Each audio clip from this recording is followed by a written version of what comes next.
एक बार गौतम बुद्ध उपदेश देने एक गांव में पहुंचे। उनका उपदेश सुनने के लिए हजारों लोग उपस्थित हुए। उस सभा में गांव का एक दरिद्र किंतु कर्मठ कृषक भी उपस्थित हुआ। बुद्ध का उपदेश सुनने की उसकी बड़ी इच्छा थी, किंतु दुर्भाग्यवश उसका एक बैल खो गया था।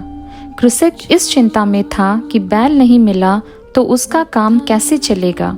उसका तो पूरा जीवन ही बैलों पर निर्भर करता था। वह धर्म संकट में था कि गुम हुआ बैल ढूंढे या बुद्ध का धर्मोपदेश सुने। आखिरकार उसने बैल को ढूंढने का निश्चय किया और वहां से निकल आया। कृषक के अथक प्रयास से शाम तक उसे बैल मिल गया। दिन भर का थका हुआ और भूखा प्यासा कृषक इसके बाद सीधे प्रवचन स्थल पर पहुंचा। उसने बुद्धदेव को प्रणाम किया। बुद्धदेव ने पहले इसके थके मांदे चेहरे को निहारा और भिक्षुओं से कहा कि उसे भोजन करवाओ।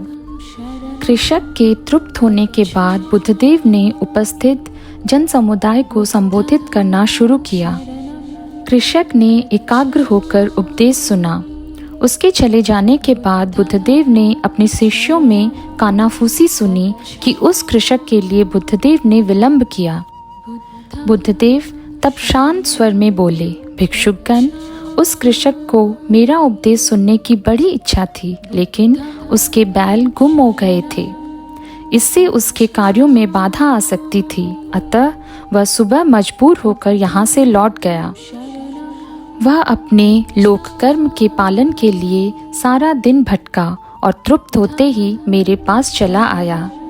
यदि मैं उस भूखे को उपदेश देने लगता तो वह उसे ग्रहण नहीं कर सकता था। याद रखो, क्षुधा के समान कोई भी सांसारिक व्याधि नहीं है।